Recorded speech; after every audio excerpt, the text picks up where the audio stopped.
생명의 주인이 되시는 전능하신 하나님 아버지, 하나님의 은혜와 사랑을 생각할 때에 찬송과 영광을 주 앞에 돌려보냅니다.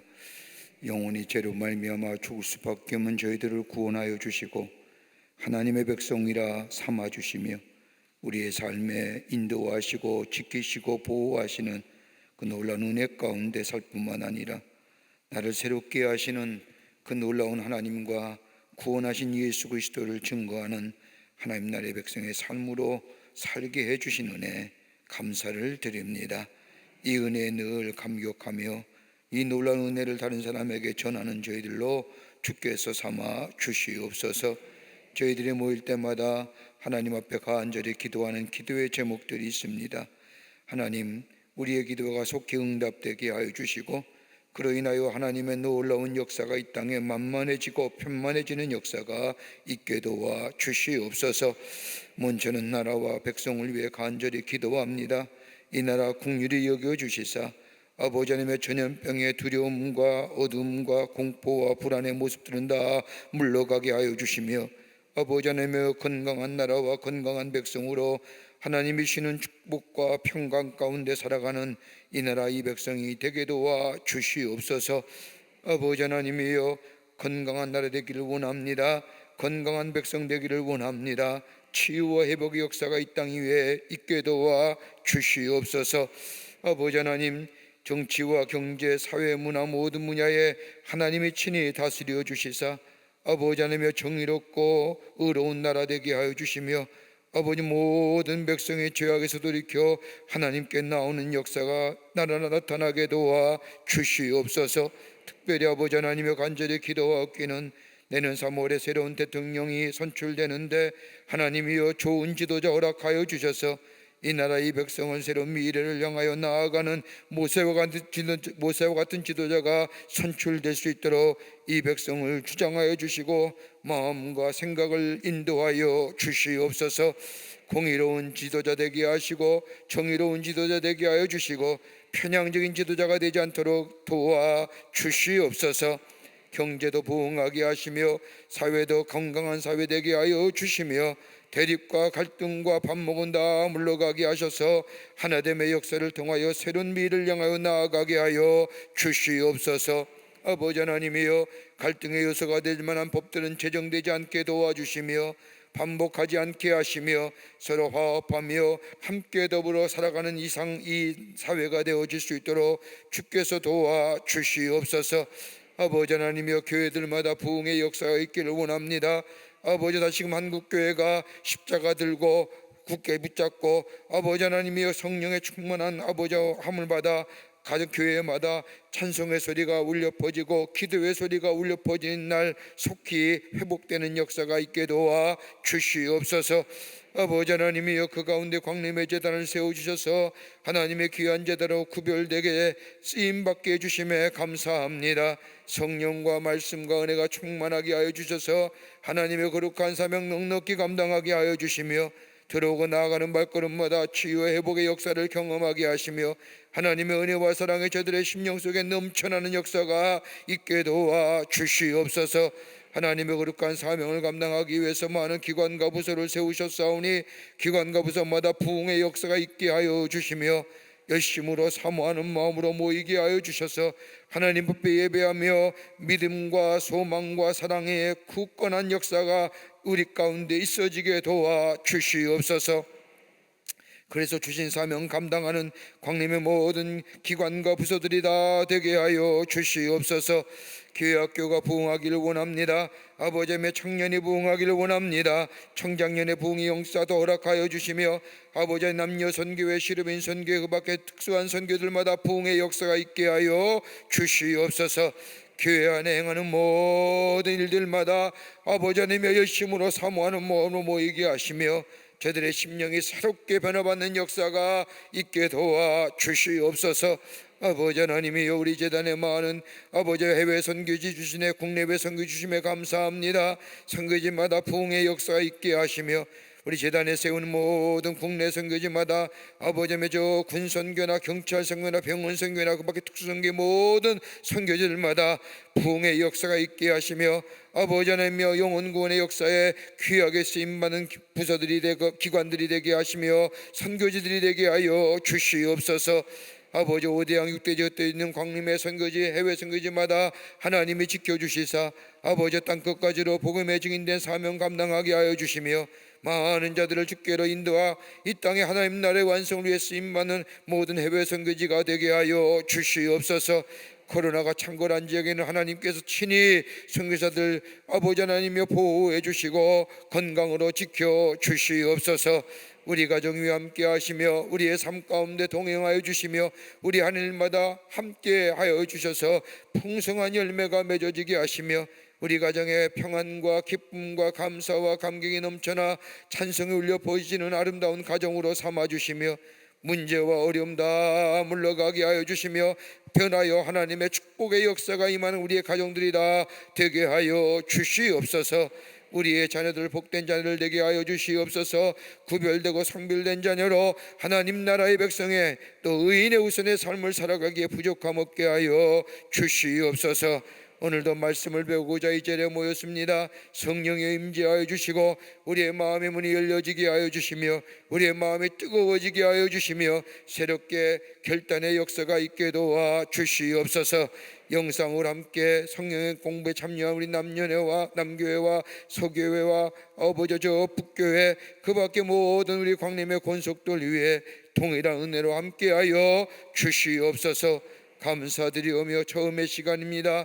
마치는 시간까지 성령께서 홀로 주관하여 주시옵기를 원하오면서 예수님의 이름으로 기도하옵나이다. 아멘.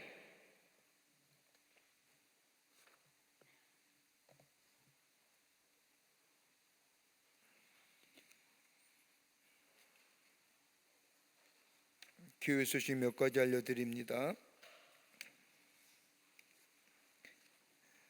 우리 여선교회 11월 원래가 오는 11월 7일 돌아오는 주일 3부 예배 후에 본당 예배실에서 있겠습니다. 특별히 이 원래로만 모이는 곳이 아니라 우리 여선교회가 나라 위해서 또 이 백성들을 위해서 느헤미야 기도회를 갖습니다. 여러분 오늘도 이제 에스더의 말씀을 배우는데 성경의 말씀을 보면 참 우리 저 여성들이 얼마나 나라를 세우고 백성을 위해서 기도하는 귀한 분들이었는지 모릅니다. 나라가 참 어렵지요. 정치적으로 경제적으로 사회적으로도 참 혼란스러운데 우리 여선교회가 단순히 원래에 모여서 그냥 원래회 하는 게 아니라 느헤미야 기도회 같습니다.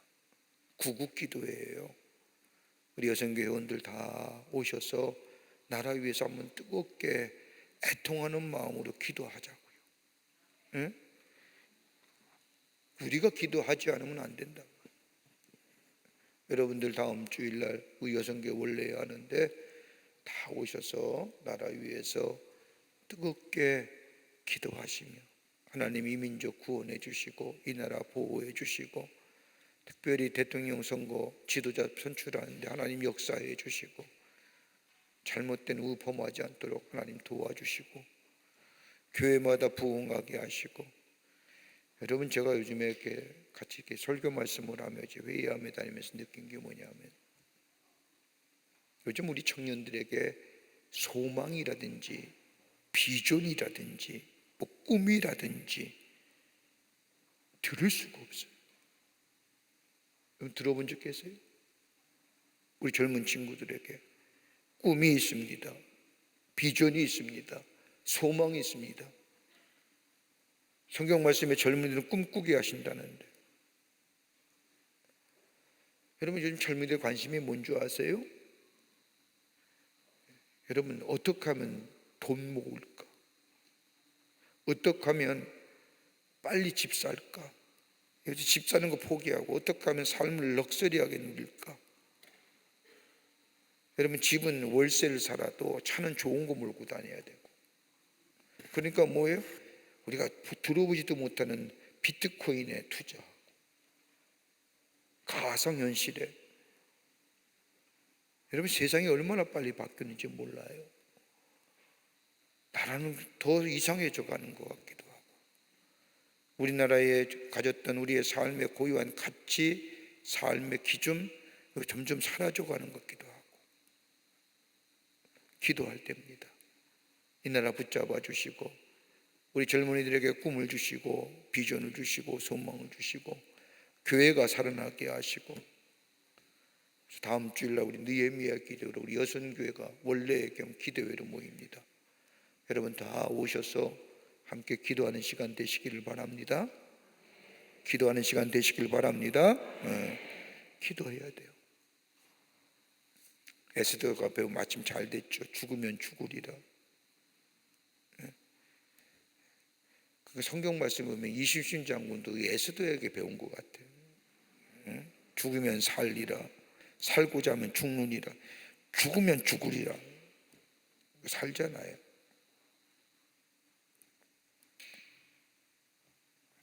다음 주일날 여성교 원래의 느헤미야 기도회로 모입니다. 트리니티 가점을 제출하실 때 특별히 31, 32, 33교구 성도님께서는 후반기에 변경된 교구를 확인하셔서 제출해 주시면 관리하기에 용이하겠습니다. 이런 많이들 신경 써 주시기를 바랍니다. 트리니티 성경 암송하기 원하신 분들은 담당 전도사님에게 신청해 주시고, 트리니티 기타 문의는 우리 교회로 전해 주시기를 바랍니다. 이번 주부터 어제서부터 위드 코로나가 시작이 되죠. 이제는 뭐 몇 명이 전염됐고 몇 명이 감염됐다 이게 관심이 없는 거예요. 중증 환자가 얼마나 생기느냐 관심이에요. 우리나라 지금 백신의 접종률이 80%예요. 여러분, 외국 같은 경우는요, 미국은 접종률이 50%도 안 돼요. 유럽도, 영국도 50%가 안 돼요. 그래서 저들이 모여서 뭐 축구 경기장에 축구하고 소리치고 감염수가 많은 이유가 접종률이 50%가 채 넘지 않기 때문에 그런 거예요. 그런데도 참 용감하죠. 마스크 벗고 다니잖아요. 근데 우리나라는 거진 78%인가요? 72%인가 올려 신문 보니까, 그러니까 10명 가운데 7명은 백신 2차까지 접종 완료한 사람들이에요. 우리나라처럼 이 접종률이 높은 나라도 별로 없을 거예요. 기저질환을 갖고 있고 병적인 것에 문제가 있는 분들 외에는 거진 다 안 맞은 분들 계세요? 여기? 안 맞은 분도 없잖아요. 다 맞으셨어요. 근데 왜 예배 안 오는 거예요? 근데 왜 예배 안 오는 거예요? 난 이유를 알 수가 없어요. 그런다고 안 걸려요? 저는 좀 외람된 말씀이지만, 교회 와서 예배 드리고 하나님 앞에 예배하고 그게 우리가 더 낫지 않아요? 네? 집안에 앉아가지고 말이에요, 걱정과 근심만 가득 쳐가지고 말이에요. 그러지 마세요. 주일날 교회 와서 예배 드리고 구원하신 하나님을 찬양하고 예배하고 감격 속에 감사하며 가정생활하면요, 삶이 윤택해지잖아요. 다시 모여야 돼요. 교회 그런 일이 하들마요. 열심히 모여서 함께 예배하는 공동체 되시고, 속회 잘 드리고 선교회 잘하고 다 모여서 열심으로 이제 전도도 열심히 해야 돼요.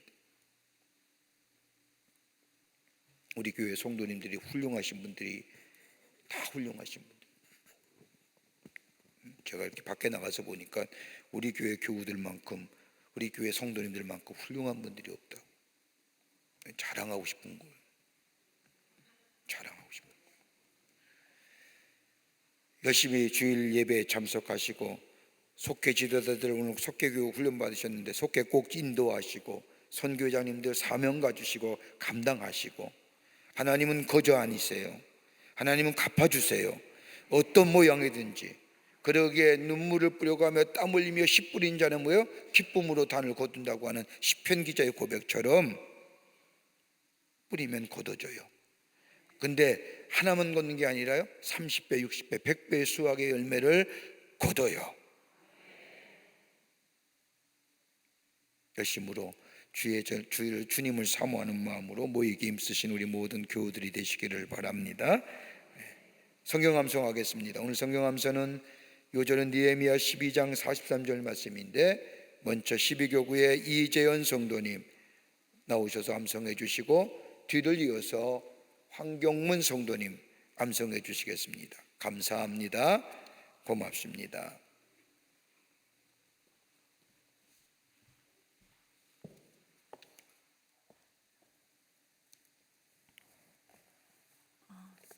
느헤미야 12장 43절.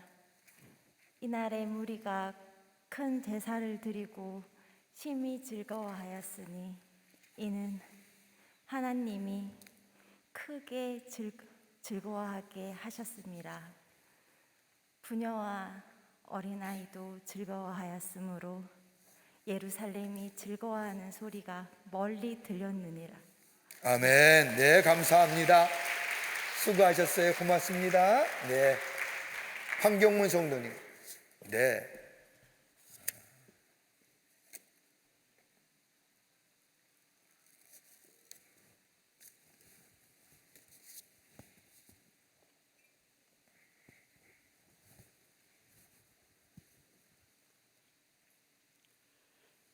느헤미야 12장 43절 말씀 외우겠습니다. 이날에 우리가 큰 제사를 드리고 심히 즐거워하였으니 이는 하나님이 크게 즐거워하게 하셨습니다. 부녀와 어린아이도 즐거워하셨으므로 예루살렘이 즐거워하는 소리가 멀리 들렸느니라. 아멘. 네, 감사합니다. 일로 오세요. 네, 수고하셨습니다. 고맙습니다. 네, 수고하셨습니다. 예, 옆에 앉으셨군요. 두 분이 같이. 오늘 에스더서 1장과 2장의 말씀입니다. 1장과 2장 제가 한 절 읽고 여러분이 한 절 읽고 교독합니다. 남교회와 소교회와 북교회 함께 영상을 통해서 함께 이 성경 공부에 참여한 모든 분들 에스더서 1장 1절부터 2장 말씀까지 우리 함께 교독하도록 하겠습니다. 이 일은 아하수에로 왕 때에 있었던 일이니 아하수에로는 인도로부터 구스까지 127 지방을 다스리는 왕이라. 당시에 아하수에로 왕이 수산궁에서 즉위하고 왕이 있은 지 제3년에 그의 모든 지방관과 신하들을 위하여 잔치를 베푸니 바사와 메대의 장수와 각 지방의 귀족과 지방관들이 다 왕 앞에 있는지라. 왕이 여러 날 곧 180일 동안에 그의 영화로운 나라의 부함과 위엄의 혁혁함을 나타내니라. 이날이 지나매 왕이 또 도성 수산에 있는 귀천간의 백성을 위하여 왕궁 후원뜰에서 7일 동안 잔치를 베풀세. 백색, 녹색, 청색 휘장을 자색 가는 배줄로 대리석 기둥 은고리에 메고 금과 은으로 만든 걸상을 화반석, 백석, 운모석, 흑석을 깐 땅에 진설하고 금잔으로 마시게 하니 잔의 모양이 각기 다르고 왕이 풍부하였으므로 어주가 한이 없으며 마시는 것도 법도가 있어 사람으로 억지로 하지 않게 하니 이는 왕이 모든 국내 관리에게 명령하여 각 사람이 마음대로 하게 함이더라. 왕후 와스디도 아하수르 왕궁에서 여인들을 위하여 잔치를 베푸니라. 제7일에 왕이 주홍이 일어나서 어전넷이 무후만과 비스다와 하르보나와 빅다와 아박다와 세달과 바르가스 7사람을 명령하여 왕후 와스디를 청하여 왕후의 관을 정제하고 왕 앞으로 나오게 하여 그의 아랫다움을 못 백성과 지방관들에게 보이게 하라 하니 이는 왕후의 용모가 보기에 좋음이라. 그러나 왕후 와스티는 내시가 전하는 왕명을 따르기를 싫어하니 왕이 진노하여 마음속이 불붙는 듯 하더라. 왕이 사례를 아는 천진들에게 묻되 왕이 규례와 법률을 아는 자에게 묻는 전례가 있는데 그때 왕에게 가까이하여 왕의 기색을 살피며 나라 첫 자리에 앉은 자는 바사와 메대의 7지방관 곧 가르가스나와 세달과 아드마다와 다시스와 메레스와 마르스나와 무무간이라. 왕후 와스디가 내시가 전하는 아하수르 왕의 명령을 따르지 아니하니 규례대로 하면 어떻게 처치할까? 무무간이 왕과 지방관 앞에서 대답하여 이르되 왕후 와스디가 왕에게만 잘못했을 뿐 아니라 아하수에로 왕의 각 지방의 관리들과 뭇 백성에게도 잘못하였나이다. 아하수에로 왕이 명령하여 왕후 와스디를 청하여도 오지 아니하였다 하는 왕후의 행위의 소문이 모든 여인들에게 전파되면 그들도 그들의 남편을 멸시할 것인즉 오늘이라도 바사와 메대의 귀부인들이 왕후의 행위를 듣고 왕의 모든 지방관들에게 그렇게 말하리니 멸시와 분노가 많이 일어나리이다. 왕이 만일 좋게 여기실진대 와스디가 다시는 왕 앞에 오지 못하게 하는 조서를 내리되 바사와 메대의 법률에 기록하여 번개함이 없게 하고 그 왕후의 자리를 그보다 나은 사람에게 주소서. 왕의 조서가 이 광대한 전국에 반포되면 귀천을 막론하고 모든 여인들이 그들의 남편을 존경하리이다 하니라. 왕과 지방관들이 그 말을 옳게 여긴지라 왕이 무무간의 말대로 행하여 각 지방 각 백성의 문자와 언어로 모든 지방에 조서를 내려 이르기를 남편이 자기의 집을 주관하게 하고 자기 민족의 언어로 말하게 하라 하였더라. 그 후에 아하수르 왕의 노가 그침에 와스디와 그가 행한 일과 그에 대하여 내린 조서를 생각하거늘 왕의 측근 신하들이 아뢰되 왕은 왕을 위하여 아리따운 처녀들을 구하게 하시되 전국 각 지방의 관리를 명령하여 아리따운 처녀를 다 도성 수산으로 모아 후궁으로 들여 궁녀를 구관하는 넷이 해계의 손에 맡겨 그 몸을 정결하게 하는 물품을 주게 하시고 왕의 눈에 아름다운 처녀를 와스디 대신 왕으로 삼으소서 하니 왕이 그 말을 좋게 여겨 그대로 행하니라. 도성 수산에 한 유다인이 있으니 그 이름은 모르드게라. 그는 베냐민 자손이니 기스의 증손이요 시므의 손자요 야일의 아들이라.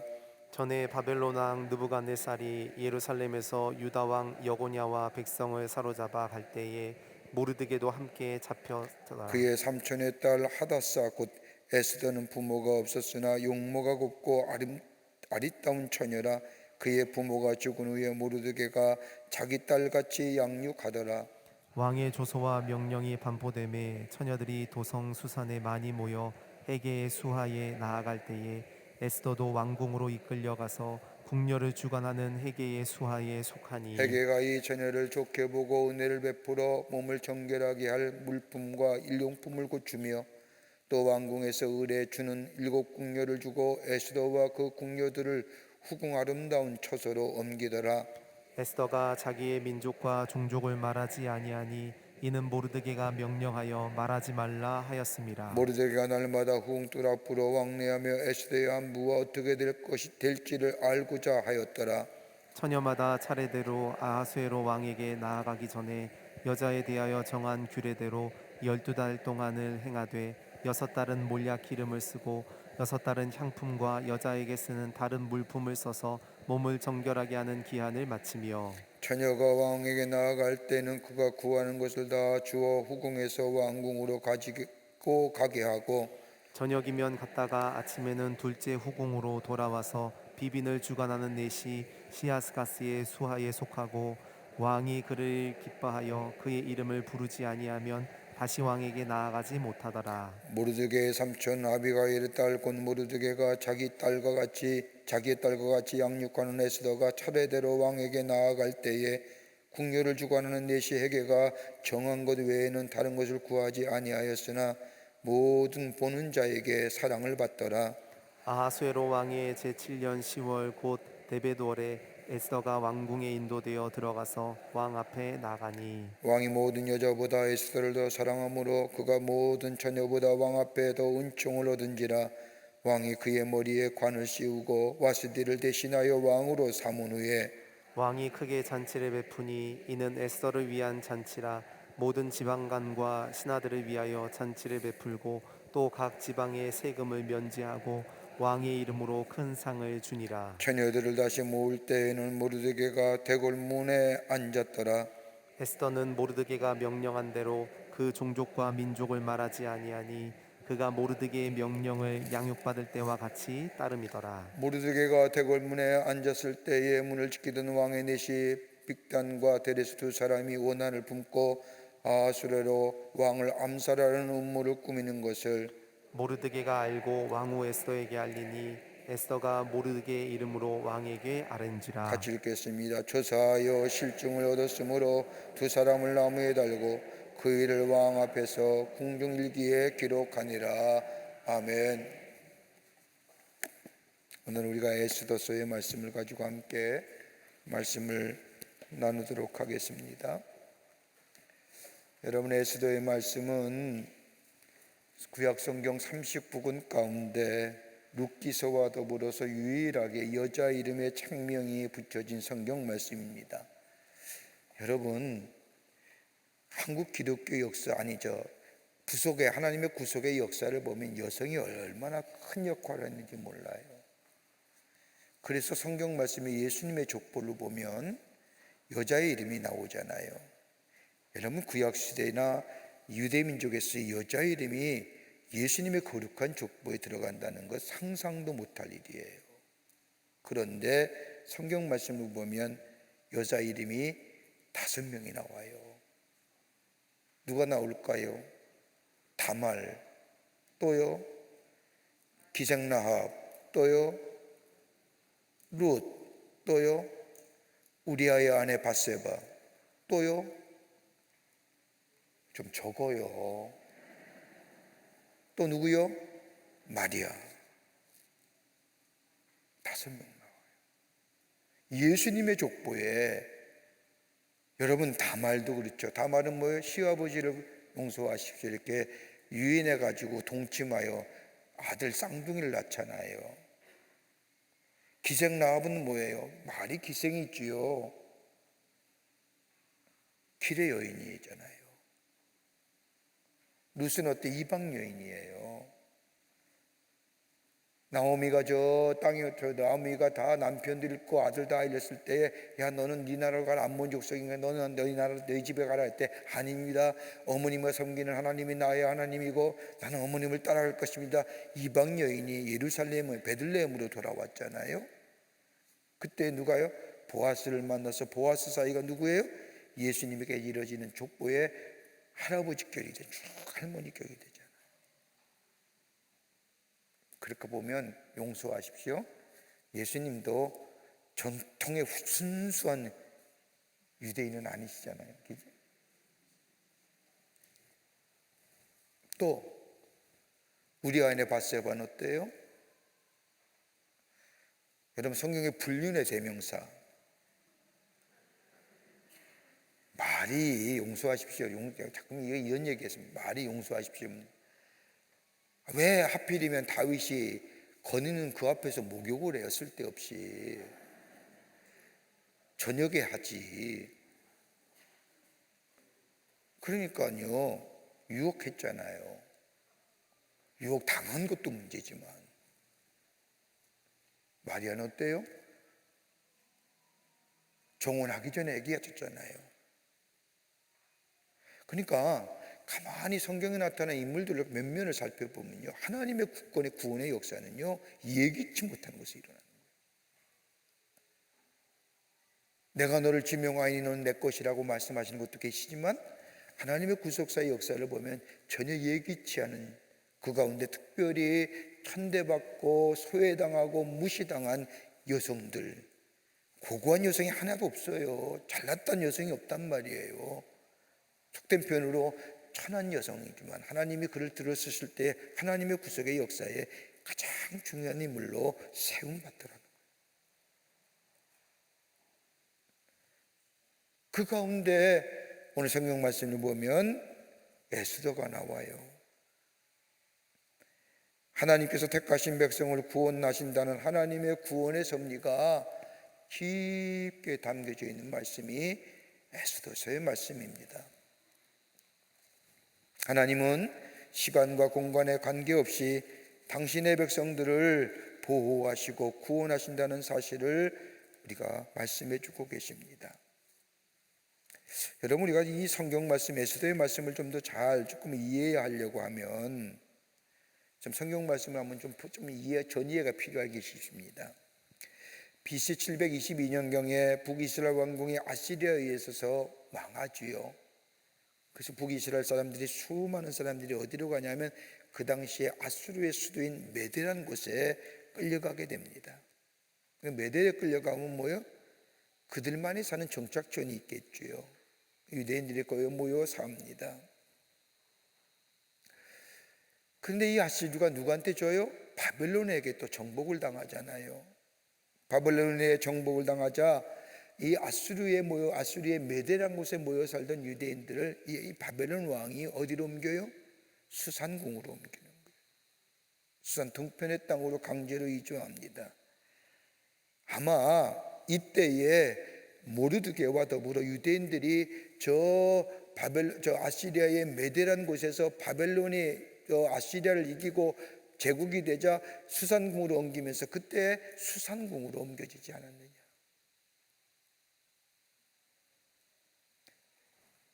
그러면서 바벨론이 누구에게 명해요?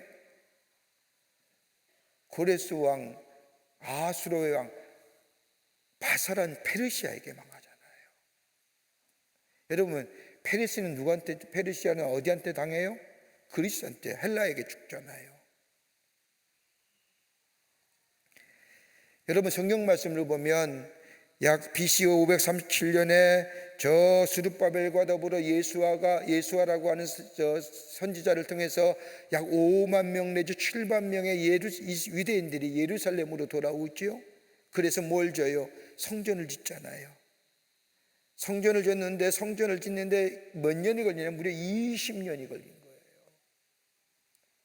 예루살렘 성전을 지면서 마치 스룹바벨의 성전이요 제2의 예루살렘 성전이라고 읽었던 이 성전, 여러분, 이 성전을 지면서 저들이 가졌던 것이 뭐냐 하면 하나님의 신앙의 공동체를 세우길 원했던 거예요. 거룩한 공동체. 여러분, 예루살렘 성전이 어떤 의미예요? 하나님의 임재를 얘기하잖아요. 하나님의 임재를 상징하는, 하나님이 우리 하나님 되고 나는 그의 백성이 되고 하나님이 지키시고 인도하시는 하나님과의 언약의 관계가 새롭게 성립되는, 그래서 그 언약 공동체, 신앙 공동체가 세워지길 원했던 거예요. 그래서 예루살렘 성전을 지은 거지요. 그 다음에 성전을 짓고 나서 20년 동안 성전을 했는데 그 후에 어떻게 돼요? 하나님의 신앙 공동체, 언약의 공동체가 잘 이루어질 것 같았는데 여러분, 산들락과 도비아의 반대로 인해서 얼마나 힘들어요. 그 안에 거주했던 가나안 족속들에 의해서 얼마나 방해를 받아요. 그러다 보니까 뭐예요? 시간이 무려 30년이 넘게 지나면서 저들의 가졌던 신앙 공동체에 대한 기대, 언약병의 백성에 대한 기대가 뭐예요? 사라지는 거예요. 그때 누가 와요? 에스라가 오는 거예요. 에스라가 5,000명 내지 7,000명의 누굴 데리고 와요? 레위 족속의 사람들을 데리고 오잖아요. 그리고 나서 뭐예요? 저들에게 하나님 앞에 예배하는 법, 제사하는 법, 하나님 앞에 신앙의 택하신 선택받은 백성으로서의 신앙인으로서의 구별된 자로서의 삶이 어떠한 것인가, 예배 속에, 제의 속에, 제사 속에, 절기 속에 저들에게 뭐예요? 가르쳐 주잖아요.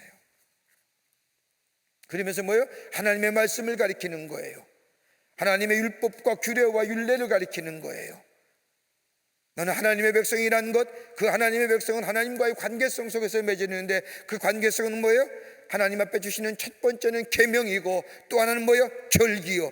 그것을 지킬 때에 규례와 율례와 법도를 지켜나가는 거예요. 그리고 나서 뭐가 돼요? 그 다음에 누가 와요? 느헤미야가 와요. 느헤미야가 뭘 해요? 성곽을 지어요. 성곽을 며칠 만에 져요? 52일 만에 져요. 여러분, 성곽의 길이가 6.5km예요. 여러분, 저 산발락과 도비아가 저 비난결의 그 성곽이야 여우가 앉아도 무너질 것이라고 얘기했던 그 성곽은 여러분 얼마나 견고한지. 여러분, 성곽의 길이가 돌의 깊이가 2m 36이에요. 그거를 52일 만에 6.5km를 져요. 12도부로 나누어서 구간마다 하나님의 성곽을 세워지는데 52일 만에 세워지는 거예요. 여러분 기가 막히지 않아요? 그런데 여러분 성경 말씀을 가만히 보세요. 자, 느헤미야는 약 BC 421년서부터 400년 사이에 느헤미야가 와서 성곽을 세웠고요. 에스라는 약 444년경에 그보다 앞서 예루살렘에 와서 이스라엘 백성은 너희는 하나님의 백성이고 택한 백성이고 선택받은 백성이고 저들에게 하나님의 말씀과 율례와 법도를 가르쳐주기를 연구하고 공부하고 결심하여 가르쳤습니다. 에스더는 못 가요. 에스더는 어떤 거냐면 이렇게 이스라엘 백성이 다 많은 수가 다 기환했지만은 아직도 저 아시리아에 남아있는 저 바벨론의 지배하에 있는 그 땅의 수산궁중에 거하는 유대인들 가운데 여러분 얼마나 족대 세력이 많겠어요. 그 가운데 있었던 유대인들, 어떻게 저들이 그 핍박과 그 박해를 이겨났느냐, 그 하나의 사건을 가지고서 기록된 말씀이 에스더예요. 여기에 뭐가 나오느냐? 유대인들이 기독교의 전통적인 절기는 아니지만 유대인들이 지키는 불임절이 시작이 되는 거예요. 우리가 에스더에서의 말씀을 쭉 읽으면서 가장 중요한 말씀이 뭐냐면 에스더 6장과 7장이 정말로 저 모르드게와 더불어 유대 백성들이 다시금 구원하는 역사가 6장과 7장에 나오는데 그것이 곧 유대인들이 전통적으로 즐기는 불임절의 시작을 알리는 거예요.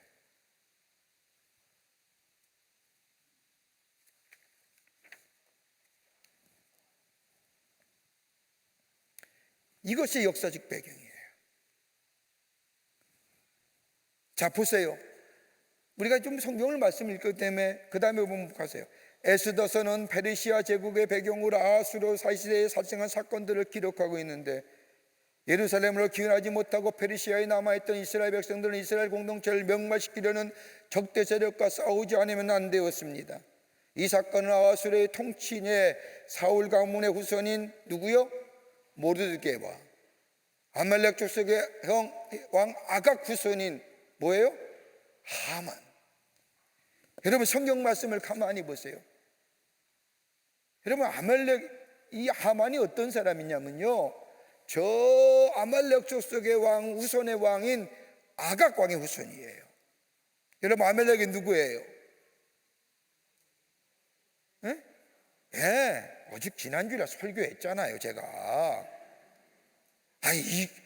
아무리 깜빡깜빡한 시대라고 하지만 이틀밖에 이것도 잊어버려요? 아말렉은 에서의 후손이에요. 그죠? 혈족이에요. 그런데 이 아말렉이 얼마나 지도한지 하나님을 경외하지 아니하고 얼마나 이스라엘에 가는 곳마다 발목을 잡는지. 여러분 3일상 15장의 말씀을 보면 하나님께서 사울을 통해서 아말렉을 진멸하라고 하시잖아요. 그 사울 왕이 아말렉을 쳐서 멸해요. 들어가서 다 불태워버리라고 했는데 사울이 뭐래요? 쓰잘데없는 것, 허접한 것만 불태워버리고 좋은 것들, 귀한 것은 그대로 남아요. 여러분 쓸데없고 허접한 것은 여러분 보세요. 우리의 삶 속에, 문화 속에요, 쓸데없고 허접한 것이 우리의 문화가, 우리의 혼이, 우리의 정신이 잠겨져 있어요. 좋은 것들, 귀한 것들은 그냥 싹 빼돌리고 허접한 것만 불태워놓고 그것이 불태워졌다고 다 멸했다고 했을 때 사울왕이 사무엘이 와서 뭐예요? 거짓말하지 마시오. 하나님 그 일을 하시고 사울에게서 뭐예요? 떠나시잖아요. 그때 진멸했으면, 멸했으면 이스라엘 백성이 출애굽하여 저 하나님의 약속의 땅인 가나안 땅을 가다가 처음으로 느비딤에서 아말렉의 공격을 안 받잖아요.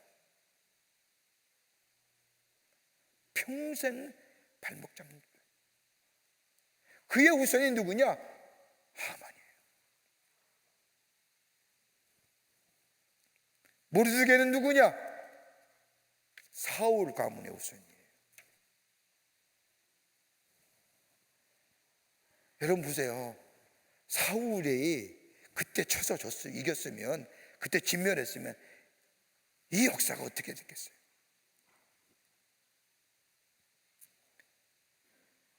결단할 때 깨끗이 결단할 줄 알아야 돼. 응? 흐지부지하면 안 돼요. 사울왕이 그때 완전하게 아멜렉을 쳐서 멸했다면 지금 이런 어려움이 있었겠어요?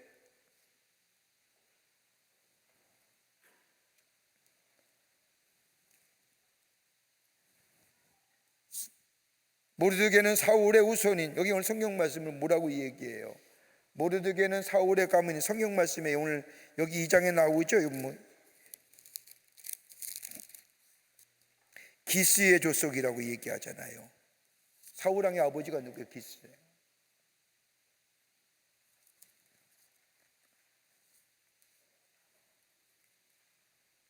그래서 끝내는 어떻게 사울왕이 누구한테 죽어요? 여러분, 사울왕이 누구한테 죽어요? 아멜렉 족속의 병사에게 죽어요.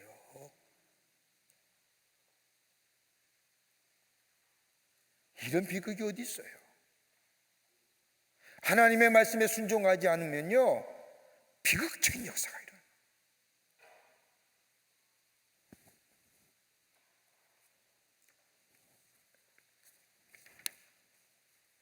그런데 오늘 본문 말씀에서요, 모르드게는 하만은 아하수르의 왕에 의해 왕의 신복들조차 그 앞에 절하는 고위직에 오르게 되었는데, 모르드게는 하만을 높일 수 없다는 자세를 취하였고, 일로 하만은 이스라엘 공동체를 몰살시킬 계획을 세우는데 더 거기에 뭐예요? 표현이 좀 그러지만 불지는 것은 뭐냐? 저거 봐라, 저 유대인이네. 우리 족속 아말렉을 죽이려 했던 사울의 후손 아니야? 플러스 알파가 돼서 하만이 더 극도로 모르드게와 더불어 유대 족속을 죽이려고 했던 거예요.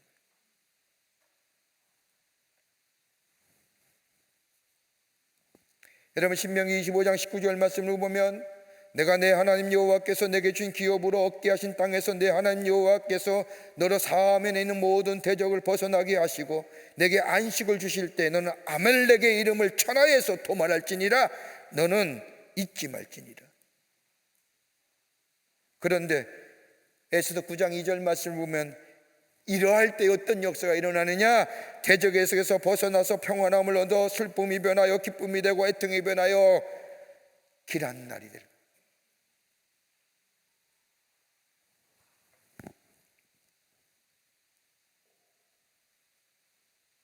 모르드게가 하만에게 경의를 표하지 않는 이유는 하만이 아말렉의 후손이라는 이유 때문에,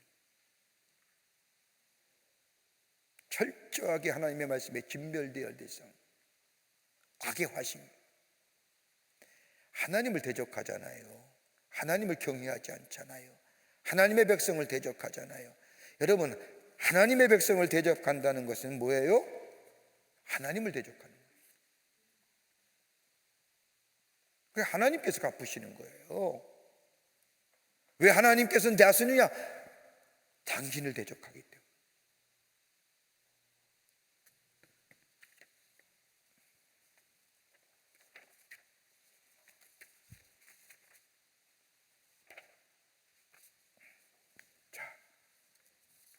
제목은 구약 성경 가운데 룻기서와 더불어 여자 이름으로 책명이 붙여진 성경인데, 에스더는 페르시아의 이름으로 뭐예요?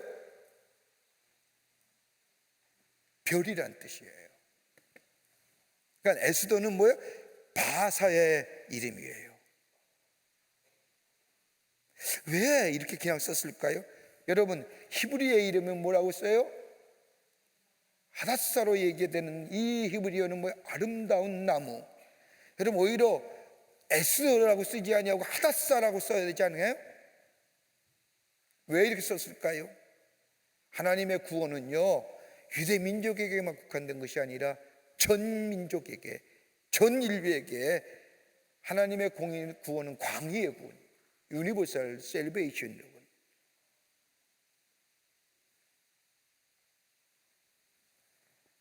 에스더로 개정한 것은 아하수르 왕의 비가 된 후라고 추측이 되는 겁니다. 유대인의 경건으로 간주된 탈무드에서는 본서의 제목을 에스더의 두루마리로 청하고 있는데, 랍비들에 따라 간단하게 에스더, 별.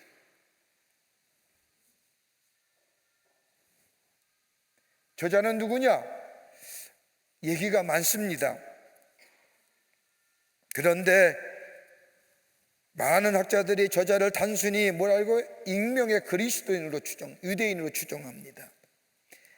여러분, 봄소의 말씀을 가만히 살펴보면요, 사건이 발생했던 당시에 페르시아에 거주했던 것으로 보이며 메대와 페르시 왕들의 공식적인 연대기를 접한 유대인으로 판단됩니다. 왜냐하면 알잖아요. 아수르를 얘기하고 저 메대에서 수산궁으로 얘기하고 아수르 왕 1세가 어떻게 인도와 더불어, 여러분 동쪽에는 인도로 서쪽에는 저 아프리카까지 광대한 나라를 가졌던 역사를 아는 것. 그리고 뭐예요? 유대인이라는 증거가 어디 있을까요? 모르드게, 기스의 아들이며 사울왕의 우선이며, 하만, 저 아말렉의 우선이요, 하각의 왕. 그러니까 유대인의 역사를 알 뿐만 아니라 그 당시에 세계사적인 편도, 아수르 왕이 집권하고 저 바벨론이 페르시아에게 망하고 이 역사를 안다고 한다면 아마 페르시아에 거주하는 익명의 유대인들이 썼을 것이다.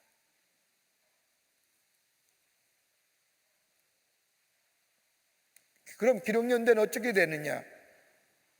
여러분, 기록연대는 우리가 에스라서는 약 444년에 쓰여진 것으로 얘기하고, 느헤미야는 약 421년서부터 400년 사이에 썼을 것이고, 에스더는 그 사이인 464년서부터 434년인데 여러분, 역사적으로도 그래요. 역사적으로 좀 볼까요? 여러분, 고레스 왕 5년에 고레스 왕이라고 하는 것이 뭐예요? 바벨론의 왕이에요. 그 다음에 누가 오냐면 다리오 왕의 시대가 나요. 역사적으로요. 여러분, 세계사 역사를 보면요, 다리오 왕은 누구예요? 바사의 그러니까 페르시아의 초대 왕이에요. 유능한 통치자예요. 그가 얼마나 광의의 넓은 땅을 가졌는지, 동쪽으로 인도까지 서쪽으로 아프리카 해안까지, 여러분 이 제국 전체를 뭘로 나눴냐면 20개의 성역으로 나누고, 성경 말씀에 보면 127거예요 수령들에게 그 땅을 배분하면서 뭐예요? 준자치적 통치를 하겠어요. 오늘도 아수르 왕이요, 2세가 말입니다. 1세는 누구냐면, 아수르 1세가 어디냐면 헬라를 쳤다가 졌어요. 어디서 져요? 마라톤 전투에서 진 거예요. 헬라를 쳤다가 저 아테네에게 지잖아요. 아수르 왕 1세가 전쟁을 이끌고 저 마라톤 평야, 아테네 마라톤 평야에 진을 치다가 마라톤 평야에서 저 아테네와 그 당시에 도시국가라고 하는 부족국가에게 전멸당해요. 그러고 나서 뭐예요? 그 전쟁에 승리한 그리스의 병사가, 헬라의 병사가 마라톤 42.195를 뛰어서 본령에 알았다고 해서 지금 그게 마라톤의 유래 아닙니까? 아는 건지 모르는 건지. 근데 이 아하수르 왕, 오늘 성경 말씀에 2세예요. 이 사람도 다시금 세력대 뭐예요? 저 그리스와 저 아테네와 저 스파르타, 거기를 치려고 다시 했다가 뭐예요? 해선에서, 살라미스 해선인가요? 거기서 치고 말잖아요. 두 번 헬라를 쳤던 그 전쟁이 뭐예요? 페르시아의 몰락을 가져오게 되는 거예요. 그러고 나서 뭐예요? 그리고 나서 이 페르시아가 몰락을 겪고, 그 다음에 헬라의 문화가, 그리스가 이기잖아요. 그 다음에 뭐예요? 로마가 이기잖아요.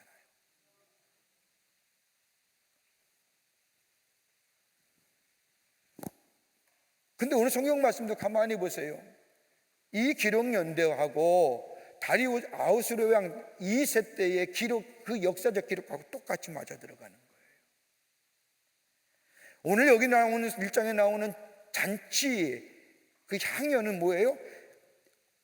아하수르 왕 2세가 다시 한번 저 헬라를 치기 위해서 전열을 정비하고, 선친인 아하수르 왕 1세가 치고 나서부터 다시 전열을 정비해서 저 헬라를 내가 꼭 치고 말겠다고 해서 전열을 약 3년 동안 전전을 정비하고 군비를 만들고 했다가 6개월 동안 전국의 수령들을 다 모아놓고 작전회의를 다 얘기한 후에 잔치를 벌이고, 그리고 나머지 7일 동안은 뭐예요? 저 수상군과 더불어 페르시아에 있는 모든 나라의 백성들에게 향연을 베풀고, 우리가 저 헬라를 칠 겁니다, 우리의 제국이 더 크게 겁니다 라고 공언하며 향연을 베풀 그때 일어난 사건이에요. 그렇게 이해를 하면 대충 이 에스더서가 어떻게 넘어가는가 알게 되지요. 그래서 대충 약 435년경에 쓰여졌을 것이다 라고 하는 거예요. 왜요? 434년에 저 아수르의 왕이 뭐 헬라를 치잖아요. 도시국가에. 기록 목적, 하나님께서 자기 백성을 시공을 총원하여 언제든지 보호하시고 섭리하신다는 것을 드러내기 위해서 쓰셨다는 거예요. 여러분 성경 말씀을 보세요. 얼마나 이거 스릴이 있잖아요. 스릴이. 뭐 예습을 안 해오셨겠지만은 읽어보면 이제 스릴이 있어요. 다 죽을 것 같잖아요. 에? 이젠 모르드게와 더불어 유대 사람들이 다 죽어요. 이젠 다 죽어요. 그런데 모르드게가 글귀를 하나 부딪히잖아요. 편지를 에스더에게, 왕후인 에스더에게 뭐라요? 네가 거기에, 그게 그거예요. 에? 이때를 위함이다. 네가 거기에 왕후가 된 것은 이때를 위함이다. 그 말을 듣고 왕후가, 에스더가 고민고민하다가 얼마나 스릴이 있어요. 내가 죽으면 죽으리라 나가잖아요. 그리고 이기잖아요. 그리고 하만이 죽이잖아요. 여러분 이걸 스릴러라고 하는 거예요. 그런데 성경 말씀을 가만히 보세요. 하나님이란 이름이 나올까요? 에스더서에? 한 번도. 뭐 율례와 법도와 규례와 예배와 제사 한마디도 안 나와요.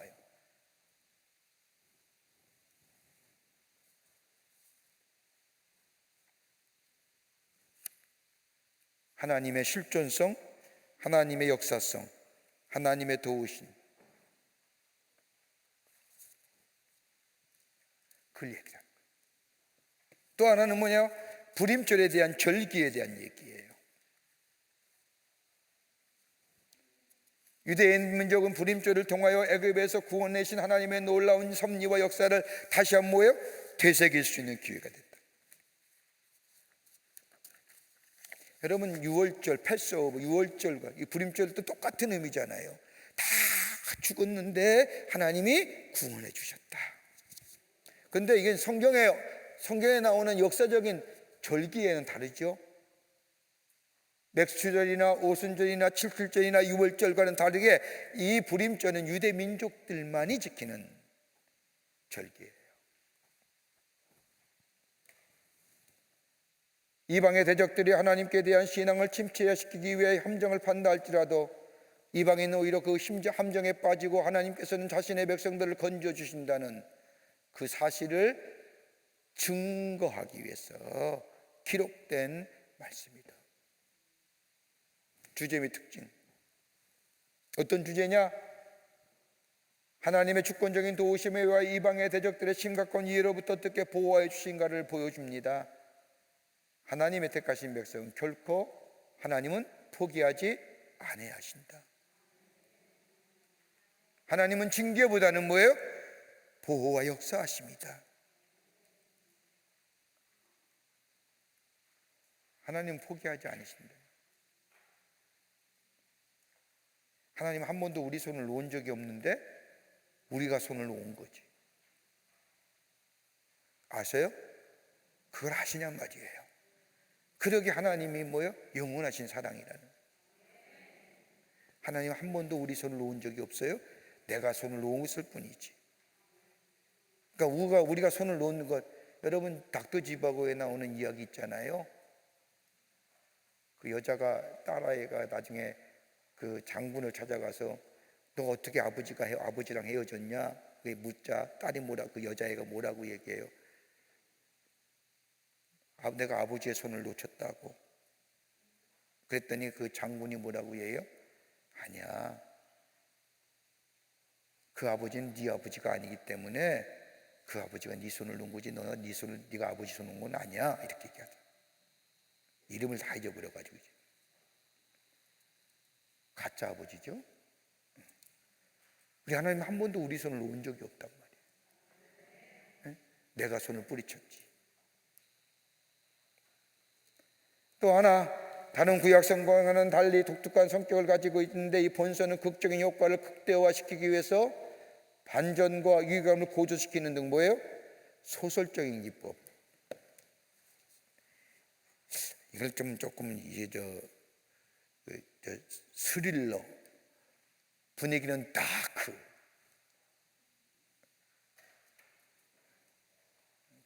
분위기의 스릴러, 뭐 이렇게 에스더의 문학적인 성격을 영화로 만든다고 한다면, 그죠? 이렇게 얘기할 수 있죠. 또 하나의 특징은 뭐냐? 구약 성경의 대부분이 제의적으로 율법적인 중심고에서 변화의 본성은 뭐예요? 삶의 중심에 믿음을 서술하고 있어요. 그러기에 율법에 금하고 있는 이방인의 통혼의 문제나 이방인의 음식을 먹는 문제 아무런 꺼리낌이 없이 기록하는 거예요. 여러분, 성경 말씀을 가만히 보세요.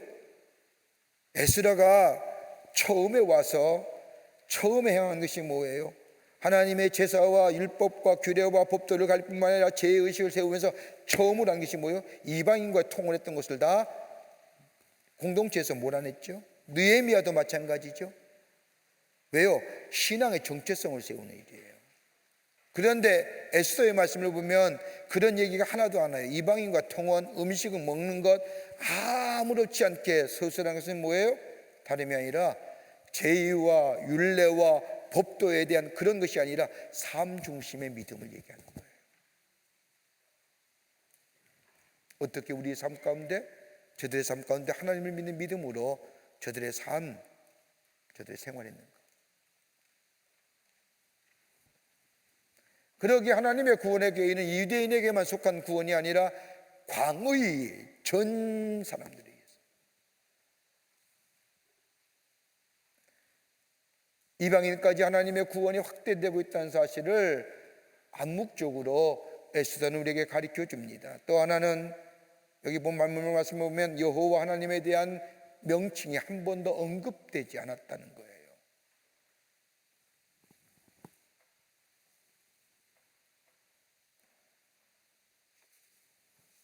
이것이 에스더서가 갖고 있는 일반적인 겁니다. 자, 1장입니다. 1장 1절부터 22절까지의 말씀은 왕의 잔치와 왕후의 와스리의 폐위입니다. 읽으면서 읽으면서 나가겠습니다. 페르시아 왕국에 대한 상세하게 묘사되어 있는데 페르시아가 얼마나 강력하고 부한 나라였던가를 가르쳐 줍니다. 여러분, 성경 말씀 1장 말씀을 보세요. 아수르의 왕이, 여기 말씀 보면 다리오 왕 때에, 여기에 말씀 보면 다리오 왕이라고 하는 것은, 여러분 아수로에라고 하는 것은 뭐냐면 당시에 페르시아의 왕을 지칭하는 얘기예요. 여러분 저 바벨론은 뭐예요? 고레스. 애굽은 뭐예요? 바로. 그런데 애굽의 왕을 지칭할 때 바로라고 얘기하지만 그 밑에 보면 누구. 저 바벨론은 뭐예요? 고레스 왕인데, 고레스 왕을 말하고 지칭하지만 때마다 그때 연마다 다스리던 왕의 이름이 고레스 왕 몇 년이라고 하면 그 밑에 누구. 아수르 왕은 페르시아의 왕을 지칭할 때 아수르이지만 구체적으로 아수르 왕의 1세는 뭐냐? 다리오 왕이에요. 그때가 얼마나 왕성했는지, 그가 페르시아를 세우고 나서 그가 얼마나 통치를 잘했는지 오늘 성경 말씀을 보면 인도에서부터 구스까지 127지방을, 여러분 20개 제국 전체를, 저 인도서부터 아프리카까지 저 광활한 제국을 20개로 속력으로 나눠서 통치를 하면, 오늘 여기 말씀 보면 117지방으로 나눠서 각 수령을 세우고 그 수령에게 뭐예요? 자치권을 부여하고 20개도의 총독을 세우고 거기에 뭐예요? 왕으로 건립한. 여러분, 얼마나 나일강과 홍해를요 연결한 운하를 건설할 정도였어요.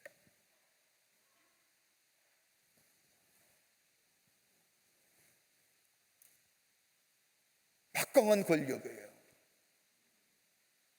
권력 앞에 거기에 기생하는 하만을 통해서 이스라엘 백성이 멸절당할 수밖에 없는 처지였.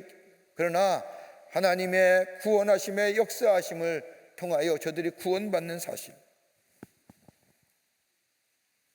여러분, 이스라엘 백성이 이렇게 위험을 당한 것은 의외의 사건으로 연루됐는데, 당시에 바사를 다스리던 아하수르 왕이 6개월이 넘게 향연을 베풀며 자신의 권력과 바사의 영화를 과시하였습니다.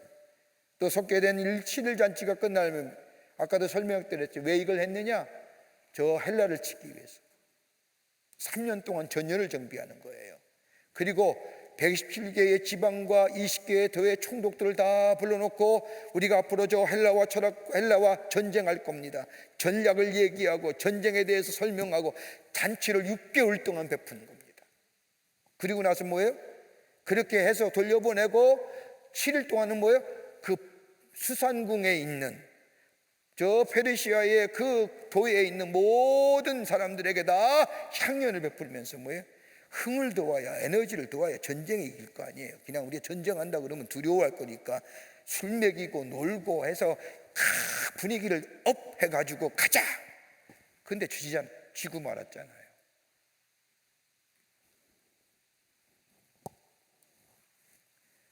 그때에 잔치가 한참 고조될 때에 아하수르 왕이 무슨 짓을 하냐면 그 바사의 자기 왕후였던 와스디라고 하는 왕후가 이뻤거든요. 그러니까 이 와스디 왕후를 자랑하고 싶은 거예요. 야, 나와봐라. 나와서 한번 우리 모든 사람에게 보여줘라. 너의 미모를 그랬는데 안 나와요. 결론은 뭐예요? 잘렸어요. 그리고 그때요, 에스더가 유대인이면서도 모두에게가 잘 머리를 써서 에스더를 저 후궁의 천공하고 이름도 에스더라 바꾸고, 그래서 왕후가 되는. 다시 말하여 와스디 왕후의 폐후 등 유대 민족의 구원을 위한 하나님의 역사하심이 기록되어져 있습니다.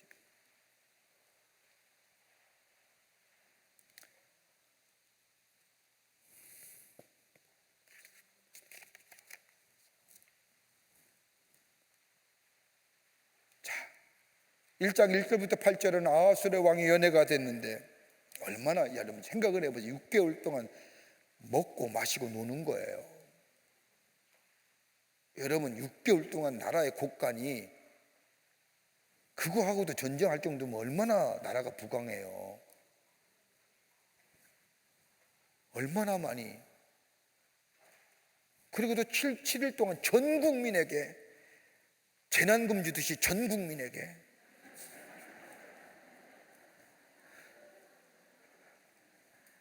그거 못 받았다고 아우성 치는 사람도 있긴 하지만 말입니다.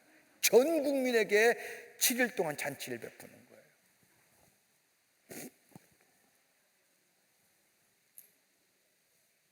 얼마나 그 굉장한 권력이에요. 127개 지방의 수령들을 다 불러다 놓고 저 인도에서부터 아프리카까지. 그러니까요, 유대 민족은 뭐예요? 아무것도 아니야. 여러분 127개의 지방국이에요. 수령이 다스리는. 나중에 성경 말씀을 보면요, 사마리아의 속국에 보세요. 포로의 기관에서 예루살렘으로 돌아왔는데 성전은 적혀졌는데 초라하게 그집어놓는 수르바벨 성전 같은 게 져놓고, 그것도 20년에 겨우 공사 가운데 만들어냈고, 그 가운데 뭐 예배를 모이나 제사를 다 잊어버리고 52년 동안 방치해 있다가 또 뭐 이러다 보니까 유대인의 나라의 유대 민족의 존재가 미비한 거예요. 여러분 역사적으로 보세요. 미비해요. 보잘것도 없어요.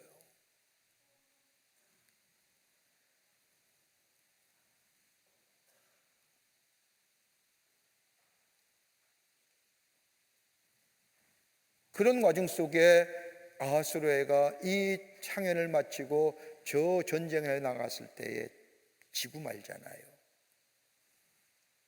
여러분, 나라의 통치는요, 나라의 주권은요, 그 개인에게 있는 게 아니라 하나님께 있다는 사실을. 그러니까 우리가 매주일마다 우리가 모일 때마다 나라의 지도자를 위해서 기도하는 이유가 여기 있는 거예요. 우리 기도 많이 하셔야 돼요. 여성교회가 이번 주 월요일날 원래 하지 아니하고 느헤미야 기도하는 거 그런 거예요. 여러분, 에스더처럼 죽으면 죽으리라 이때를 위함이 아니냐? 이렇게 그렇게 굳은 결심하고 나와서 기도하고 나라가 바뀌어지잖아요. 에스더 하나 때문에 유대 민족이 살잖아요.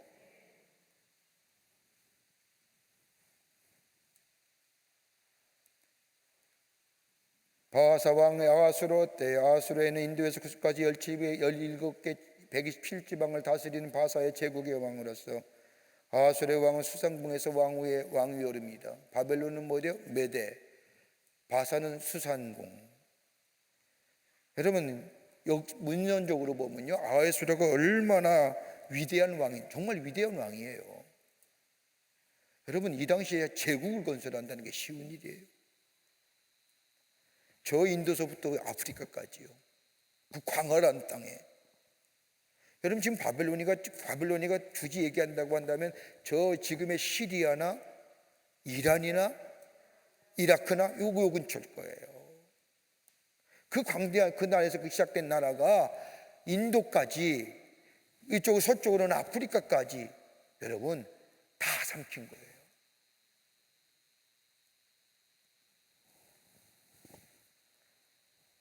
근데 아하스로 왕이 위대한 왕이지만은 변덕스러운 왕이요, 귀가 얇은 왕이요. 그렇기 때문에 무고한 이스라엘 백성을 다 죽이려고 했고, 이 명령을 또 바꿔서 살리라기도 하고, 이리저리 움직이는 나약한 모습을 이 아하스로의 왕을 통해서 볼 수가 있습니다. 3절부터 4절의 말씀을 보면 신하들 위해서 아하스로가 잔치를 베풀지요. 다름이 아니라 왕의 권위, 위엄 왜 보여줘요? 전쟁을 위해서.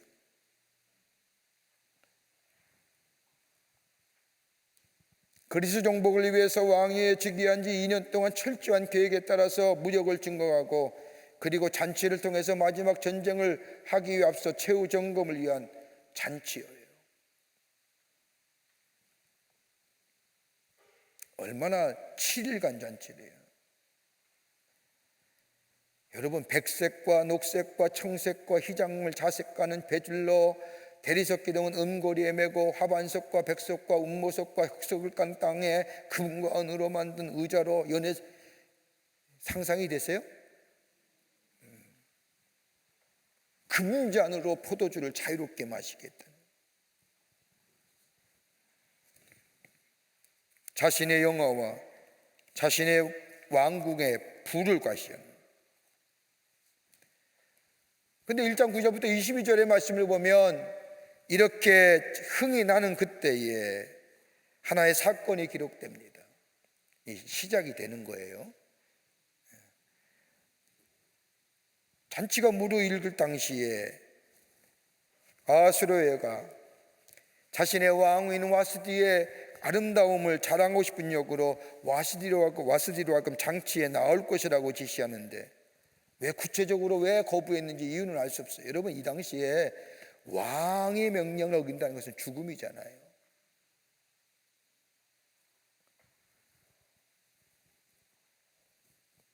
나오라는 거에 와스디가 거절하지요. 당시에 페르시아에서는 여자는 남자들의 술자리에 참석하지 않았는데, 안치 상태에 있던 아하스로에가 왕후를 부른 것은 왕후의 위엄을 손상시키는 적절치 않은 행동이라고 할지라도 절대 군주 국가에서 왕의 명령을 거부한다는 것은 왕의 권위에 심각한 손상을 입히는 거예요. 그러기에 나오라면 나와야 되고요, 가라면 가야 되고요.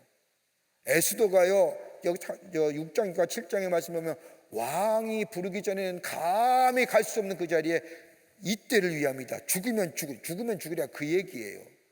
왕이 부르지도 않았는데 내가 나아가서 이 얘기한다는 거, 내가 죽을 각오하고 나갔다는 거, 기분이 좀만 나빠. 야, 죽여. 그러면 죽는잖아요.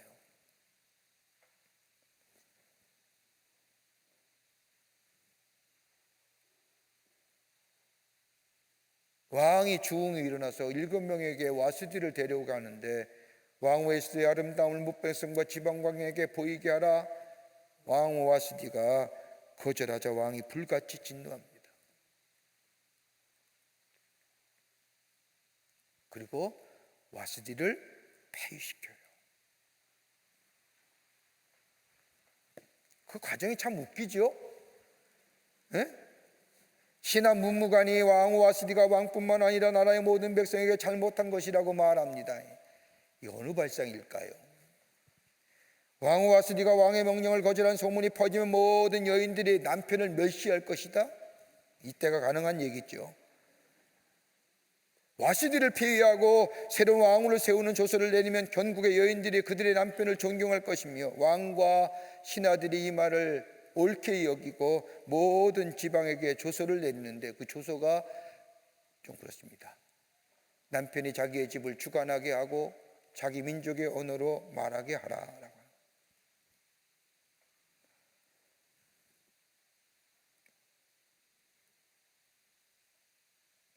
이렇게 얘기한 이유는요, 고대 페르시아는 수많은 민족들로 구성된 다민족 사회였고, 그렇죠? 인도서부터 아프리카까지 제국이니까요. 20개 도로 나누어서 127개의 지방으로 수령을 세워서 자치권을 인정했잖아요. 그러니까 서로 오가할 수 있는 것이고 통혼이 될 수 있는 것이고 여러 가지 다양성을 가질 수 있는 그런 시대였지요. 또 이방인과의 통혼이 자유로웠기에 부부간의 민족과 언어가 다른 경우가 많았는데 서로 다른 언어를 사용하는 남녀가 결혼하여 가정을 이룰 경우 아내를 포함하여 그 가정 전체는 남편의 언어를 사용해야 한다는 명령으로 얘기할 수 있는 겁니다. 여러분, 이렇게 해서 남편이 세워지는 게 아니라 성경은 뭐요? 하나님이 뭐요? 남편을 세우라고 하는 거잖아요. 인위적인 것이 아니라. 왜요? 하나님의 창조의 질서이기 때문에. 여러분, 아무리 남성과 여성이 평등해야 됩니다. 인격적으로 대등 똑같아야 됩니다. 상하의 관계도 아니고 주종의 관계도 아닙니다. 그러나 하나님이 창조한 질서이면 가정에서의 남자는 뭐예요? 여러분이 세워줘야, 여성 부인이 세워줘야 할 존재예요. 그게 뭐예요? 창조의 질서예요. 무시하지 마세요. 무시하는 거 아니에요. 여기는 인위적으로 만든 거예요. 이렇게 해서 와스디가 폐위가 되지요. 2장의 말씀에 들어와서는 아수르의 왕과 그 신하들이 순간적인 분노와 그릇된 판단으로 와스디가 왕후가 폐위된 내용에 이어서 2장에 와서는 에스더가 본격적으로 등장하는 대목입니다. 유대인들에 대한 위협과 그 속에서 펼쳐진 하나님의 뭘까요? 구원사건, 구속사에 이제 서서히 수면 위에 올라오는 거예요. 하나님의 역사하심이 암묵적으로 에스더와 모르드게를 통하여 역사해가는 방법을 설명해 줍니다. 에스더가 왕으로 간택된 사건의 발단이 환락의 전치에서 범한 왕과 신하들의 죄악이었다는 점을 고려해 볼 때 본장은 하나님께서 인간이 의식하지도 못하고 저지른 과거를 어떻게 하나님께서 선한 역사로 바꾸어 가시는가를 보여주시는 거예요. 보세요, 그렇지 않아요? 술에 거나하게 취해가지고 야, 왕후 불러와봐. 안 간다니까. 폐위해. 이게 장난이지.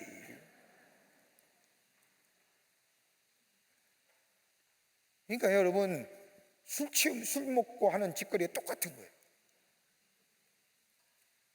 와봐. 싫어요. 간도. 참네, 어이가 없어서. 그러니까 뒤처리가 무서우니까 뭐 신하들의 이야기를 듣고 야 전국에 조서를 내리기에 남편을 존중해. 여러분 그런다고 남편이 존중해 여기나요?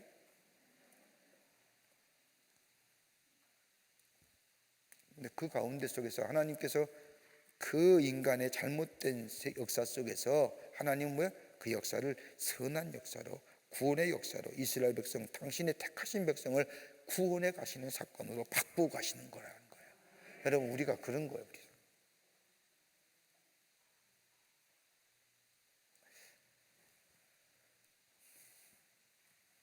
2장 1절부터 4절의 말씀을 보면 아수르의 왕위의 자리를 채울 새로운 인물을 뽑기 위한 방법들과 조치가 나옵니다. 그러니까 참 봅니까요, 2장 말씀을 가만히 보면 아수르의 왕이 조금은 심했다. 그러니까 그래도 그러잖아요. 술 깨고 나면 드라마 나왔지만 내가 어떻게 뭐 필름이 끊겼어 뭐 이런 얘기야. 그 짓거리랑 똑같은 거예요. 왜 그런 일을 해? 맨정신으로도 살기가 꼭 그렇게 해서 머리 아프다고 그러고 무슨 생각이 하나도 안 생각. 그 새끼랑 똑같잖아요.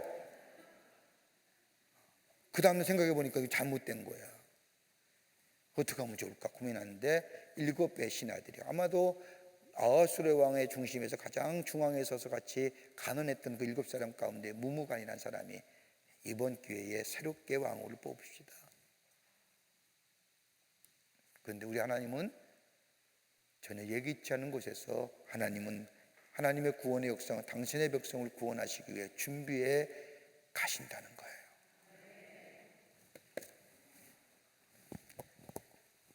왕후 와스디를 폐한 지 3년의 시간이 지나자 왕의 분노가 가라앉게 됐고 와스디가 행한 일에 비해 자신이 내린 조치가 너무 지나쳤음을 깨닫고 후회한 이 아하수르의 왕이 어떻게 하면 좋을까 고민할 때 신하들은 왕을 위해 아름다운 처녀들을 구하라 이야기하자 왕이 그 말을 좋게 여겨 행하게 됩니다. 그러니까 보세요.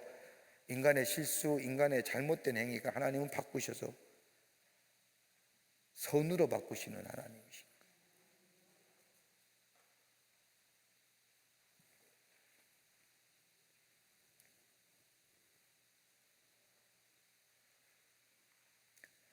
그러니까 아하수르에는 후회를 하는데 와스디가 복귀할 경우에 정치적 보복이 두려워하는 왕에게 새로운 왕후 간택을 주장한 겁니다. 배후에는 그런 거죠. 신하들이 자르소서. 그래 자르자. 3년이 지나서 후회하는 걸 보고 야 다시 불러와. 그러면 와스디가 얼마나 보복할 거 아니에요. 안 그래요? 우리 장희민도 못 봐요. 장희민도 보복하잖아요. 그러니까 그게 무서워서 야 가를 바에는 완전히 가르자 싹 가르자. 그래가지고 새로운 아름다운 여자를 왕후로 세우자고 얘기합니다. 2장 5절부터 18절까지는 이때 왕후로 선택된 에스더에 관한 이야기입니다.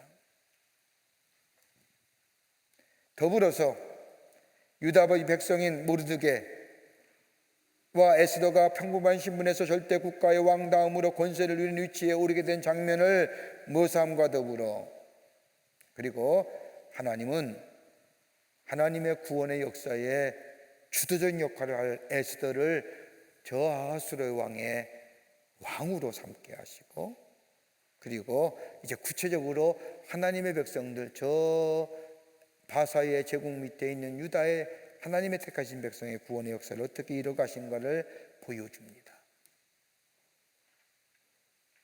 모르드게가 누구요? 베냐민 족속이요, 가스의 중손이요, 시므의 손자요, 아일의 아들이요. 가스여가 한다면 사울의 아버지지요. 그러니까 가스의 중손이라고 한다면 사울과 친척이잖아요. 조카뻘쯤 될까요?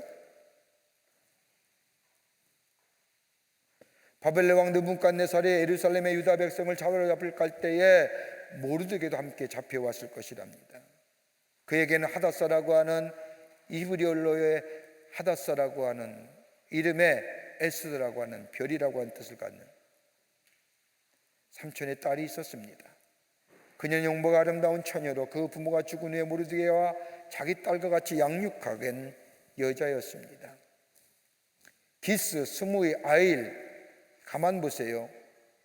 이름만 대시해도 들 알만한 사람입니다. 그런 점에서 본다면 기스와 시므이는 모르드게의 조상 중에서 이름이 잘 알려진 인물들이었을 가능성이 높습니다.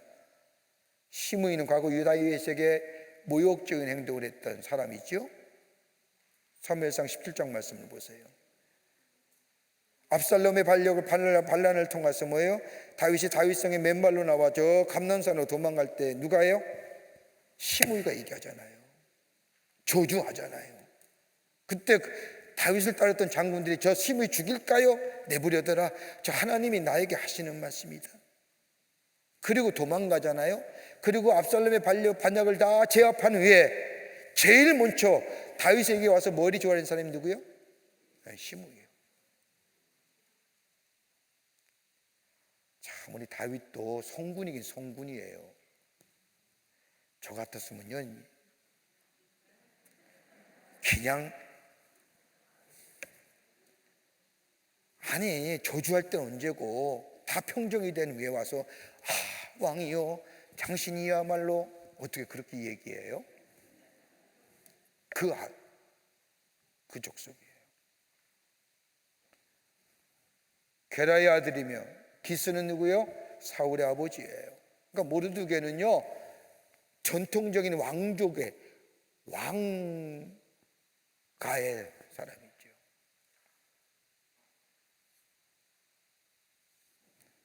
또한 느부갓네살 때 모르드게와 함께 잡혀왔던 것도 그가 직접 잡혀왔다기보다는 당시 포로로 잡혀온 유대인들의 후손이었다고 보는 것이 타당합니다. 그는 다니엘처럼 자신에게 주인 상황을 최대한 이용하여 이스라엘을 구원하시는 뭐예요?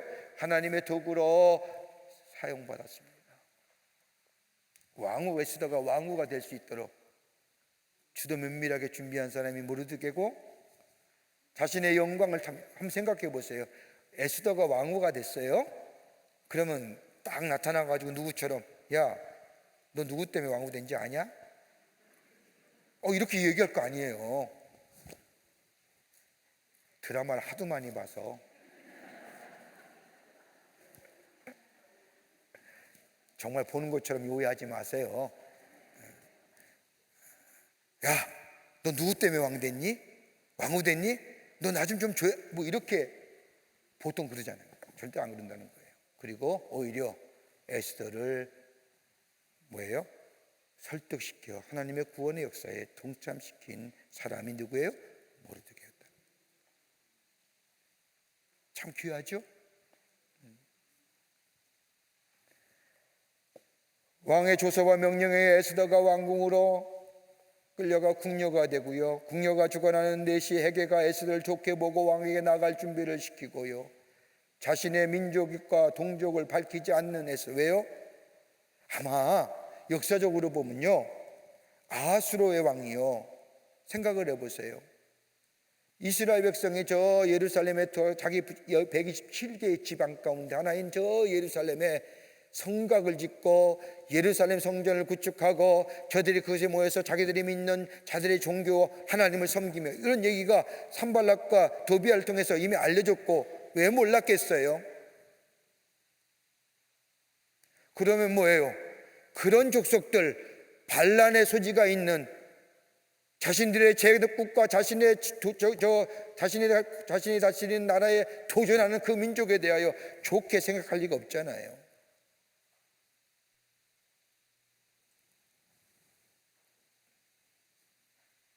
그러기에 뭐예요? 에스더를 향해서 넌 절대로 유대 민족이고 넌 절대로 저 예루살렘 출신이라는 것을 얘기하지 말아라.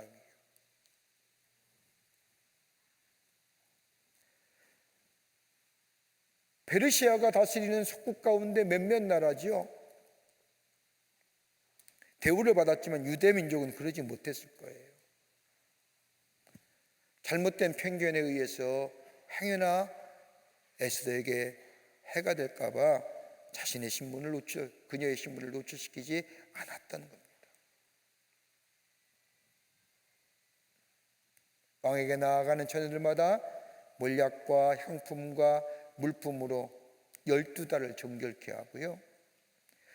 후궁은 왕이 부르기 전에는 절대로 나갈 수 없고요.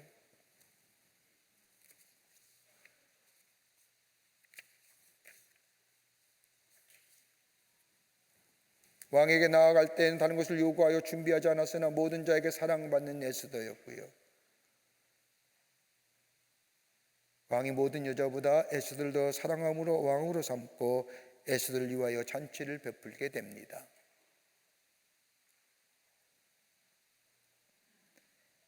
그런데 반전이 시작돼요. 음모가 시작이 돼요. 2장 19절부터 23절의 말씀을 보면 모르드게가 중요한 인물을 부각시키는 장면이 나오는데, 그리고 앞으로 있을 위기를 극적인 승리로 전환시키는 중요한 복선이 이 간에 깔리게 됩니다. 그러니까 이게 소설적 기법이라는 게 바로 이런 얘기예요. 여러분 한번 생각해 보세요. 설명해도 될까 모르겠는데, 자, 페르시아의 왕후가 폐위가 돼요. 그런데 유대 출신의 에스더라는 여자가 왕후가 돼요. 이거부터 이상하잖아요. 어떻게 정말 이뻤을까? 뭐 그런 생각도 할 수 있을 거 아니에요? 그런데 에스더가 왕후가 돼요. 이거 뭔가 이야기가 전개되어 가는 거 아니에요? 하나님의 구원의 역사가 우리가 큰 관점에서 하나님의 구속사적인 관점에서 보는 거예요. 그런데 들어가는 것조차도 심상치 않아요. 어떻게 그 많은 여자 가운데 에스더가 유독 왕의 눈에 쏙 들었을까? 여러분 127개 지방에서 다 불러 모은 거예요. 수천 명의 여자를. 가만히 따져보면 이해가 안 되는 거예요. 우리는 뭐예요? 그 저변에는 하나님이 하시는 일, 뭐 이런 거. 그리고 나서 뭐예요? 가만히 보면 어떻게 모르드게가 저렇게 수작을 할까? 이렇게 본다고 한다면 그 다음에 어떤 사건이 전개될 것인가 조금은 이해가 되잖아요. 그 다음에 뭔가 사건이 일어나겠구나. 이렇게 끝나면 재미가 없잖아요. 하나님은 어떻게 당신의 백성들을 구원해 가시는가?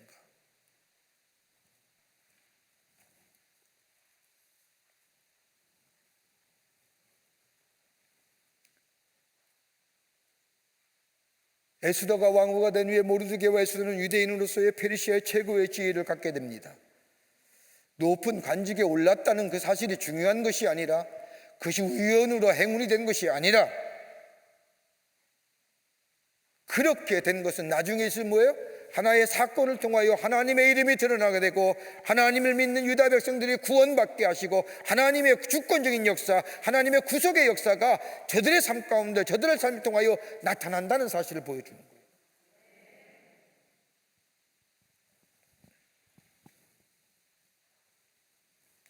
그런데 하나의 장면이 나와요.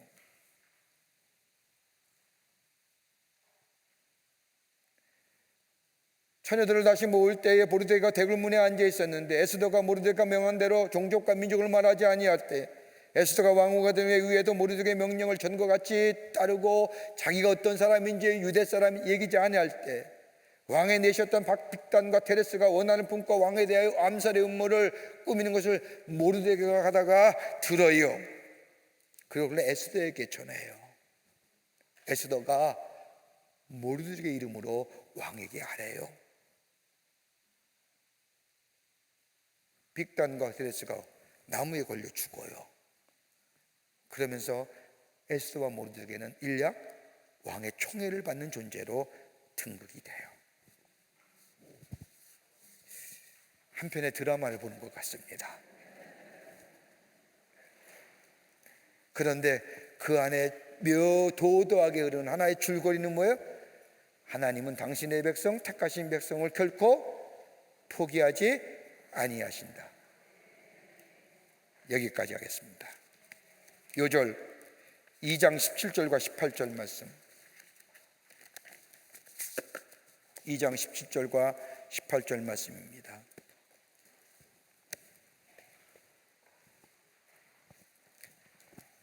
기도하시겠습니다. 오늘도 말씀으로 우리를 깨닫게 해주시고 하나님이 어떤 하나님이신가, 참 좋으신 하나님이심을, 우리를 구원하시는 하나님이심을 다시 한번 고백해 하게 하심에 감사합니다. 우리의 삶에 어떤 문제와 어떤 어려움이 있다 할지라도 우리의 문제를 해결해 주시러 오신 예수님이 아니라 우리를 구원하시고 우리를 사랑하시기에 이 땅에 오신 예수님을 보게 하시고 그 예수님 손 붙잡고 승리하며 살아가는 저희들 되게 하여 주시옵소서. 돌아갑니다. 돌아가는 걸음에 함께 하시며 특별히 주님 앞에 귀한 예물 드린 손길들이 있습니다. 기억하시고 저들의 기도와 간구, 소원의 제목들 하나님 다 들응답하여 주시옵소서. 성령이 우리와 늘 동행하여 주시옵기를 원하면서 예수님의 이름으로 기도하옵나이다. 아멘. 하늘에 계신 우리 아버지여, 이름이 거룩히 여김을 받으시오며 나라의 마옵시며 뜻이 하늘에서 이루어진 것 같이 땅에서도 이루어지이다. 오늘날 우리에게 일용할 양식을 주옵시고 우리가 우리의 죄진자를 사하여 준 것 같이 우리의 죄를 사하여 주옵시고 우리를 시험에 들게 하지 마옵시며 다만 악에서 구하옵소서. 대개 나라와 권세와 영광의 아버지께 영원히 있사옵나이다. 아멘.